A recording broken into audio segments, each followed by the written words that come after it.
Stroke বলতে আমরা যেটা বোঝাই, হয়তো কিছু একটা ভয়ঙ্কর কিছু ঘটেছে শরীরের মধ্যে, যেটা মেনলি ঘটে ব্রেনের মধ্যে। যদি ব্লাড সার্কুলেশন কোনো কারণে চলাচলে যদি ব্যাহত হয়, তো সেটাকেই আমরা স্ট্রোক বলে ধরি।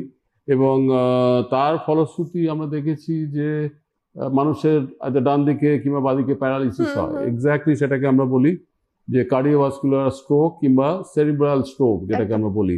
তাতে মানুষের একটা অঙ্গহানি হওয়ার পসিবিলিটি থাকে, হুম যেটা আমরা জানি। মানুষ হাসপাতালে ভর্তি হয় এবং তারপরে একটা লম্বা সময় নেয় সে প্যারালিসিস থেকে তাকে বেরিয়ে নর্মাল অ্যাক্টিভিটিসে আসতে। হুম আর একটা স্ট্রোক আছে যেটা নিয়ে উনি বললেন এইমাত্র, যে এই গরম যত পড়ছে, হুম গরম যত কাছাকাছি আসছে, একটা ভয় সবাইকার একদম মধ্যেখানে ঘোরাফেরা করছে, হুম তাহলে কি এবার ভীষণ গরম পড়বে? আর হুম ভীষণ গরম মানেই কি সেই জিনিসটা আবার দেখা দিতে একদম পারে? হুম তো এই ব্যাপারটা কিন্তু আমরা ডাক্তাররা জানি, যে কিছু কিছু কন্ডিশনে এই রোগ, আমি রোগ বলবো কি, রাদার সিনড্রোম বলাটাই বেটার। হ্যাঁ কেন এটা ক্ষণস্থায়ী, আলটিমেটলি পার্মানেন্ট কোনো ডিসএবিলিটি কিংবা ড্যামেজ হয় না। হুম তো সেটা কি, সেটা নিয়েও আমাদের একটু জেনে রাখা উচিত। হুম আর ডাক্তার হিসেবে আমি মনে করি লোককে এই সময়টায়, এখনো সিনড্রোমটা শুরু হয়নি, হতে যাচ্ছে, হুম তার আগে জানিয়ে দেওয়াটা আমাদের একটা কর্তব্যের মধ্যে পড়ে। একদম সিমিলারলি এই কর্তব্যটা ইউটিউবার যারা আছেন, যারা বিভিন্ন টপিক নিয়ে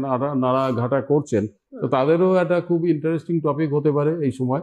তো সেই হিসেবে আমি বলতে পারি, হ্যাঁ, স্ট্রোক হয়তো হতে পারে। হুম গরমটা আরো বেশি পড়তে হবে, হুম মানুষের সহ্য সীমানার বাইরে থাকতে হবে, এবং আমরা যেন সবসময় যেন হাঁসফাঁস হাঁসফাঁস করছি গরমে, সেরকম হুম একটা পরিস্থিতি তৈরি হলে এটা